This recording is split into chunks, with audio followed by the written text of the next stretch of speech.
দাদা, আপনার কাছে আমাদের প্রশ্ন রয়েছে। আপনি যেহেতু বিদেশি ভাষা চর্চার সাথে যুক্ত বা পেশাগতভাবে আপনি বিভিন্ন বিদেশি ভাষা আপনি আপনার ছাত্রছাত্রীদেরকেও শেখাচ্ছেন, বা আপনার পেশা সূত্রে আপনি কর্পোরেট সার্ভিসেও এই বিদেশি ভাষার সাথেই আপনার সম্পর্ক। তো স্বাভাবিকভাবে সেই ভাষাগুলো যেই মানুষদের, অর্থাৎ যেই বিদেশি মানুষদের, তাদের সঙ্গেও আপনার বিভিন্ন সময় সাক্ষাৎ হয়েছে, তাদের সাথে কথাবার্তা বলারও সুযোগ সুবিধে হয়েছে। তাদের কাছে তাদের মাতৃভাষা কতটা গুরুত্বপূর্ণ, বা কতটা তারা তাদের মাতৃভাষার প্রতি আন্তরিক বলে আপনার মনে হয়েছে, এটা যেমন একটা প্রশ্ন আপনার কাছে। আর তেমনই হচ্ছে যে তারা আমাদের যে মাতৃভাষা অর্থাৎ বাংলা ভাষা, সেই ভাষাটির প্রতি, বাংলা ভাষার প্রতি তাদের কীরকম দৃষ্টিভঙ্গি, এটা যদি একটু আমাদেরকে বলেন। অবশ্যই। প্রথমত যেটা প্রথম কথাটার উত্তর দিই, প্রথম প্রশ্নটি, সেটা হচ্ছে বিদেশি ভাষা বলতে আমি মূলত স্প্যানিশ ভাষার সাথে যুক্ত এবং কিছুটা ফরাসি ভাষার সাথেও যুক্ত। তো আমরা যখন ছাত্র ছিলাম তখন আমাদের বিভিন্ন গাইডের কাজ দেওয়া হতো। যে সমস্ত বিদেশি পর্যটকরা এখানে আসতেন কলকাতায়, তাদেরকে গাইড করার কাজটা আমাদের দেওয়া হতো। সেই সূত্রে আমাদের দুটো সুবিধা হতো। প্রথমত হচ্ছে তাদের সাথে কথা বলে তাদের ভাষাটা, তাদের ভাষার এসেন্সটা তাদের সেটা নেওয়া, এবং দ্বিতীয়ত হচ্ছে ভাষাটা শেখা। কারণ কথা বলতে বলতেই আমরা ভাষা শিখি। তো আমি যেটুকু দেখেছি, তারা প্রচণ্ডভাবে তাদের নিজের ভাষাকে ভালোবাসেন। তার প্রথম উদাহরণ হচ্ছে ইউনাইটেড স্টেটস অফ আমেরিকাতে প্রচুর পরিমাণে মানুষ থাকেন যারা স্প্যানিশ ভাষী, এবং স্প্যানিশটা ইউনাইটেড স্টেটসের দ্বিতীয় ভাষা। তো তাদের ওখানে কিন্তু তারা ইংলিশ ভাষার ডমিনেশনটা না মেনে নিয়ে তারা স্প্যানিশ, অর্থাৎ তাদের নিজস্ব মাতৃভাষায় সমস্ত সার্ভিসকে প্রেফার করেন, এবং তারা এখানে যখন আসেন তারা সেটা সগর্বে বলেন। তারা নিজেদেরকে স্প্যানিশ আমেরিকান বলেন এবং সেটা তাদের গর্বের জায়গা। এটা প্রথম কথা। এবং সবথেকে দ্বিতীয় কথা হচ্ছে যারা স্পেনে থাকেন, তাদের সাথে আমাদের বিভিন্ন সময় কথা হয়েছে। স্পেনে অনেকগুলো ভাষা চলে যেগুলো কিন্তু প্রত্যেকটাই স্প্যানিশ। আমরা স্প্যানিশ বলতে যেটা বুঝি সেটা হচ্ছে কাস্তেইয়ানো, কিন্তু তার সাথে কাতালান, পাইস ভাস্কো, এরকম নানা রকম ভাষা আছে যেগুলোকে সাবসেট বলা যেতে পারে। তো আমরা সবাই জানি রিয়েল মাদ্রিদ আর বার্সেলোনার যে লড়াই ফুটবলে, সেই রিয়েল মাদ্রিদ এবং বার্সেলোনা, রিয়েল মাদ্রিদ হচ্ছে মাদ্রিদে, অ্যাকচুয়ালি আসলে কথাটা হচ্ছে রয়্যাল মাদ্রিদ যদি আমি ইংলিশে বলি, কিন্তু স্প্যানিশে ওটা উচ্চারণটা হচ্ছে রেয়াল মাদ্রিদ। এরা কাস্তেইয়ানো বলে। আর এই লড়াইটার আরেকটা কারণ, বার্সেলোনার লোকেরা কিন্তু মূলত কাতালান ভাষী। সুতরাং তাদের ভেতরে এই যে চিরকালীন দ্বন্দ্বটা, এটাও একটা ভাষার প্রতি ভালোবাসার থেকেই তাদের এই দ্বন্দ্বটা এসছে। এবং আরেকটা বিষয় হচ্ছে তারা কখনো তাদের লিগকে লিগ বলে না, তারা লা লিগা সগর্বে বলে। এখন দেখবেন আপনারা ইংলিশেও লা লিগা কথাটা চলে এসছে। তারা ফাইনাল কখনো বলে না, ফিনালে বলে। দেখবেন আপনারা এখন ইংলিশেও কথাটা চলে এসছে, গ্র্যান্ড ফিনালে। আমরা কথাটা এখন ইংলিশের ভেতর চলে এসছে। অর্থাৎ সেক্ষেত্রে বলা যেতে পারে যে স্পেনে ইংরেজি ভাষাকেও তারা ডমিনেট করছে। একদম, তারা স্পেনে এবং ইংলিশি ভাষাকে তারা ডমিনেট করছে। আর স্প্যানিশ হচ্ছে এমন একটা ভাষা যেটা পৃথিবীর 22টা দেশের মাতৃভাষা। পেরু থেকে আরম্ভ করে ভেনেজুয়েলা, কলম্বিয়া, আর্জেন্টিনা, সমস্ত জায়গায় কিন্তু স্প্যানিশ ভাষী লোকজন থাকেন। কিউবা, প্রত্যেক জায়গার স্প্যানিশটা কিন্তু আরেকটা স্প্যানিশ দেশের স্প্যানিশের থেকে কিছুটা আলাদা। তাই জন্যে তারা গ্লোবালি, অর্থাৎ বৈশ্বিকভাবে তারা কাস্তেইয়ানোটাকেই ব্যবহার করেন, কিন্তু তারা তাদের মতন করেই ব্যবহার করেন এবং সেটা তারা অত্যন্ত গর্বের সঙ্গে ব্যবহার করেন। যেরকম আর্জেন্টাইন স্প্যানিশে ফরাসি ভাষার প্রভাবটা খুব বেশি থাকার জন্যে তারা তুকে ভু বলেন, কিন্তু তারা সেটা বলতে বিন্দুমাত্র লজ্জা পান না, তারা সগর্বে সেটা বলেন। তারা এটাও বলেন যে তারা কাস্তেইয়ানো পুরোপুরি বোঝেন, কিন্তু তারা নিজের আঞ্চলিক স্প্যানিশে কথা বলতে তারা গর্ববোধ করেন। আর এই গর্বটাই হচ্ছে মাতৃভাষার প্রতি তাদের ভালোবাসা। তারা তাদের নিজেদের ভাষার প্রতি তাদের ভালোবাসা, তাদের নিজেদের ভাষার প্রতি তাদের শ্রদ্ধা পরিস্ফুট হয়। এবার ফ্রান্সের কথায় আসি। ফরাসিরাও ইংরেজদের মতন একসময় সারা পৃথিবীতে বিভিন্ন জায়গায় সাম্রাজ্য স্থাপন করেছিল। আজকে সেই সাম্রাজ্য না থাকলেও ফরাসি ভাষার প্রভাব বিভিন্ন জায়গায় আছে। কানাডার একটা বিস্তীর্ণ অঞ্চল জুড়ে ফ্রেঞ্চ বলা হয়। সেই ফ্রেঞ্চে কানাডিয়ান ফ্রেঞ্চের সাথে আবার কঙ্গো, সেখানকার কঙ্গো ভাষা মিক্সড হয়ে সেটা মূল ফরাসি ভাষার থেকে একটু আলাদা হয়, কানাডিয়ান ফ্রেঞ্চ হয়ে গেছে। তো ফরাসি গভর্নমেন্ট তাদের ভাষাকে প্রমোট করেন বিভিন্নভাবে। কলকাতার আলিয়াস ফ্রাসের থেকে আরম্ভ করে বিভিন্ন জায়গায় ফ্রেঞ্চ এড আসে আমাদের, আমরা সেগুলো জানি। এবং তারা নিজেদের ভাষা, নিজেদের সাহিত্য, নিজেদের সংস্কৃতি, নিজেদের খাদ্যাভ্যাস, প্রত্যেকটা জিনিসের প্রতি তারা অত্যন্ত গর্বিত। তারা কখনোই মনে করেন না যে তাদের অন্য দেশের সাথে যুক্ত হতে গেলে তাদের নিজেদের ভাষাকে ছেড়ে সেই ভাষায় যেতে হবে। তারা নিজেদের ভাষার প্রতি অত্যন্ত গর্বিত এবং সেই ভাষাটা তারা ভালো করে জানেন এবং তারা লোককেও সেই ভাষা শেখাতে চান। এবার দ্বিতীয় প্রশ্ন যেটা বললেন, আরেকটু এই প্রশ্নতেই আরেকটু সংযোজন করতে চাই। সেখানে হচ্ছে যেমন আমাদের এখানে মানে আমরা শিক্ষার ক্ষেত্রে দেখেছি যে উচ্চ শিক্ষার ক্ষেত্রে ইংরেজি ব্যতীত আমাদের এগোনো বেশ কিছু ক্ষেত্রে অসুবিধে, মানে বেশ কিছু সাবজেক্টে আমরা দেখেছি যে উচ্চ শিক্ষার জন্য ইংরেজি মাধ্যম ব্যতীত ভালো বই সেভাবে অ্যাভেলেবেল হয় না, বিভিন্ন সাবজেক্টের ক্ষেত্রে আমি বলছি। এবং আমাদের এখানে একটা চলতি ব্যাপার রয়েছে যেখানে হচ্ছে যে তুমি ইংরেজি ভালো জানো না মানে তুমি অশিক্ষিত, এরকম টাইপের একটা যে ব্যাপার রয়েছে। তো আন্তর্জাতিক ক্ষেত্রে ইংরেজি শিক্ষার প্রয়োজনীয়তা, প্রাসঙ্গিকতা নিশ্চিতভাবে আছে, কোনো সন্দেহ নেই।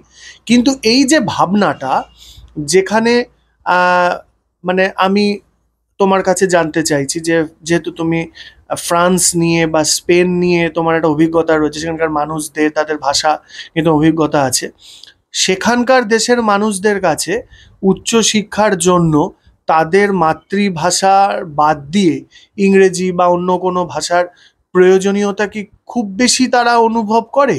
বা মানে তুমি ওখানকার মানুষরা আন্তর্জাতিকভাবে ইংরেজি না জানলে তাদেরকে খুব হেয় প্রতিপন্ন করা হয়, এরকম কি ব্যাপার লক্ষ্য করতে পেরেছো? কখনোই না। প্রথমত আমি এখানে ফরাসি এবং স্প্যানিশ ভাষার বাইরে গিয়ে আমি একটা কথা বলি। ওকাহুয়া বলে এক ভদ্রমহিলার সাথে আমাদের পরিচয় হয়েছিল যখন আমরা গাইডের কাজ করতাম, তখন সেই সময় গ্রেট ইস্টার্নের দেখাতে যাওয়ার সময় পরিচয় হয়েছিল। তিনি অবশ্যই আমাদের সাথে ইংলিশে কমিউনিকেট করেছিলেন, কারণ আমরা জাপানিজটা জানতাম না। কিন্তু তাকে যখন প্রশ্ন করেছিলাম আমি যে জাপান এশিয়ার ভেতর একমাত্র দেশ যাকে প্রথম বিশ্বে ধরা হয়, তো জাপান কি করে এত দূর দুটো বিশ্বযুদ্ধের পরেও, দ্বিতীয় বিশ্বযুদ্ধে ওই রকম ধ্বংসের পরেও, পারমাণবিক বোমার কারণে ওই রকম ভয়ঙ্কর ধ্বংসের পরেও কি করে এত দ্রুত প্রথম বিশ্বে উঠে এলো? তো তিনি একটা কথা বলেছিলেন জাপান প্রথম থেকেই বিশ্বাস করত যে তাদের শিক্ষা, তাদের সংস্কৃতি তাদের দেশীয় ভাষায় হওয়া উচিত। তাই প্রথম থেকে তারা সমস্ত বই, সমস্ত ডকুমেন্ট, শিক্ষাগত, উচ্চশিক্ষা, বিজ্ঞানের সমস্ত ডকুমেন্ট তারা নিজেদের ভাষায় অনুবাদ করে নিয়েছিল তাদের মতন করে। তার ফলে তাদের শিখতে খুব সুবিধা হয়েছিল। দ্বিতীয়ত, আমরা ফ্রেঞ্চ শিখেছি বা স্প্যানিশ শিখেছি 3 বছর, তাতেই আমরা কমিউনিকেট করতে পারি। সুতরাং একটা ভাষা শেখার জন্য 3 বছরের বেশি সময় লাগা উচিত নয়। এবার ইংরেজি ভাষা প্রথম থেকে রাখা এবং পরে তুলে বা ক্লাস 5 থেকে রাখা নিয়ে একটা বিতর্ক হয়েছিল। প্রথমত বৌদ্ধিকভাবে আমি বিশ্বাস করি ক্লাস 5 থেকে ইংলিশ রাখলে কোনো অসুবিধা নেই, কারণ আমরা সেই সময়ের বাংলা মিডিয়ামের ছাত্র।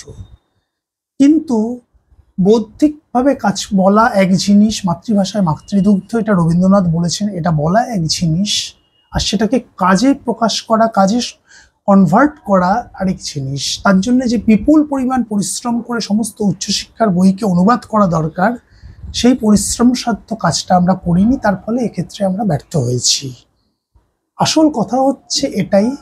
এবং যে আমরা এই ব্যর্থতার কারণে আজও ভারত কিন্তু এতটা উন্নতির পরেও প্রথম বিশ্বের ধারে কাছে পৌঁছতে পারল না, কারণ ভারতে কোনোভাবেই মাতৃভাষায় উচ্চশিক্ষার ব্যবস্থা নেই।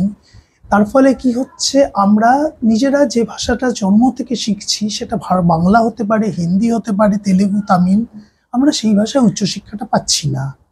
আমাদের পরিশ্রম, একই জিনিস অর্জন করার জন্য আমাদের কিছুটা বেশি পরিশ্রম করতে হচ্ছে। এটা খুব সহজভাবে সত্যি। আবার এটাও কি বলা যেতে পারে যে আহ, মাতৃভাষায় বিজ্ঞান চর্চার অভাব থাকার জন্য অনেক ক্ষেত্রে বিজ্ঞান মনস্কতা ধাক্কা খাচ্ছে ভারতবাসীর মধ্যে। অবশ্যই বিজ্ঞান মনস্কতা বলতে কি আমাদের ভেতর একটা ধারণা তৈরি হয়েছে ঈশ্বর এ অবিশ্বাস করাটাই বিজ্ঞান মনস্কতা, কিন্তু এরকম কোথাও লেখা নেই। স্বয়ং আইনস্টাইনও ঈশ্বরে বিশ্বাস করতেন, বিভিন্ন জায়গায় তিনি সেগুলো গর্বের সাথে বলে গেছেন। ঈশ্বরের সাথে বিজ্ঞানের কোনো সম্পর্ক নেই। বিজ্ঞান অর্থাৎ আমাদের অভিজ্ঞতার দ্বারা অর্জিত যে জ্ঞান, সেই জ্ঞান থেকে আমরা যেটা পাচ্ছি সেটা আমরা নিজের জীবনে বাস্তবায়িত করতে পারছি কিনা। অর্থাৎ বৃষ্টি হয়, মেঘ জমে, এটা আমরা বিশ্বাস করি নাকি আমরা বিশ্বাস করি কোনো এক অতুলনীয় অজানা শক্তির কারণে বৃষ্টি হচ্ছে। তাহলে সেই অজানা শক্তিটি কি শুধুমাত্র বর্ষাকালেই ক্ষেপে উঠছেন? এটা কি সম্ভব, নাকি এটা মৌসুমী বায়ুর কারণে বৃষ্টি হচ্ছে? এই সহজ বোধ্যতাটাই বিজ্ঞান। এবার সমস্যাটা হচ্ছে কি, যে যেহেতু আমরা মাতৃভাষায় চর্চা করি না, সেহেতু বিজ্ঞান চর্চা সবসময় কিছু না কিছু সীমিত মানুষের কাছে থেকে যাচ্ছে, এবং তারাও অনেকটা ভগবানের মতন, তারাও যেটাই বলছেন সেটাকেই অন্যরা ধরে নিচ্ছে যে সেটাই বিজ্ঞান বা সেটাই সঠিক। এই সমস্যাটার থেকে মুক্তির একমাত্র পথ হচ্ছে জ্ঞান বিজ্ঞানকে ছড়িয়ে দেওয়া, সাধারণভাবে সাধারণ মানুষের কাছে ছড়িয়ে দেওয়া। এটাই জ্ঞান বিজ্ঞানের চর্চার প্রথম ধাপ।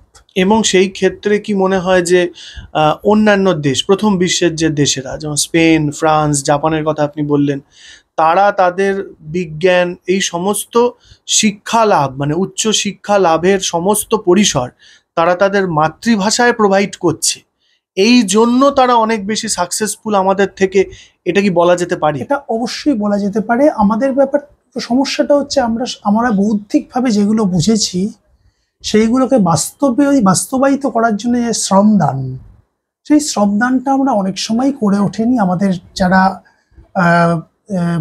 বাপ ঠাকুরদার আমলে আমাদের যারা পূর্বপুরুষ ছিলেন সেই সময়কার যেসব মানুষরা, তার ফলে কি হয়েছে, যেটা যে বৌদ্ধিকভাবে বোঝা সত্ত্বেও তার সেটাকে বাস্তবায়িত করতে যে পরিশ্রম, অর্থাৎ ছোটবেলা থেকে আমি ইংরেজি শিখলাম না, আমি বললাম মাতৃভাষায় মাতৃদুগ্ধ, তারপরে হঠাৎ করে উচ্চ মাধ্যমিকের সময় গিয়ে সমস্ত বই আমরা ইংরেজিতে চাপিয়ে দিলাম।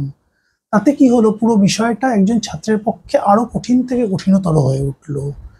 আমরা প্রথম কাজটা করা উচিত ছিল যে আগে বইপত্র সঠিকভাবে অনুবাদ করা, তারপরে আমাদের সেইটা ব্যবহার করা। কারণ শুধুমাত্র ইংরেজি শেখার জন্য যদি ইংরেজি শিখতে হয়, কোনো মানুষেরই 3 বছরের বেশি সময় লাগা উচিত না। কারণ আমরা ইংরেজি শিখে, ইংরেজির মাধ্যমেই আমরা স্প্যানিশ শিখেছি, ইংরেজি বইয়ের মাধ্যমেই আমরা ফ্রেঞ্চ শিখেছি, কারণ এগুলো প্রত্যেকটি এসছে ল্যাটিন থেকে, ল্যাটিন অরিজিন, এবং বাংলা মাধ্যমে পড়াশোনা করে। তো পাস্ট পার্টিসিপল বলে কোনো কথা বাংলায় হয় না, এটা ইংরেজিতেই হয়। তো স্প্যানিশেও হয়, ফ্রেঞ্চেও হয়, তাদের মতন করে। তো এই কনসেপ্টটা ইংলিশে না জানলে আমরা সেখানে স্প্যানিশ বা ফ্রেঞ্চের পাস্ট পার্টিসিপল, পাস্ট কন্টিনিউয়াসের কনসেপ্ট আমরা বুঝতে পারতাম না। তো সেক্ষেত্রে আমাদের কোনো অসুবিধা হয়নি। কিন্তু সমস্যাটা হচ্ছে, যদি আমি বিজ্ঞানে উচ্চশিক্ষা নিতে যেতাম, আমি উচ্চ মাধ্যমিক অবধি বিজ্ঞানের ছাত্র ছিলাম, তো আমার নিজের অভিজ্ঞতায় আমরা দেখেছি যে বিজ্ঞানে উচ্চশিক্ষার সেই পরিমাণ বই নেই। আমাদের আর্থিক যে ভাষা যেভাবে অনুবাদ করা হয়েছে সেটা ইংরেজির থেকেও দুর্বোধ্য করে তোলা হয়েছে।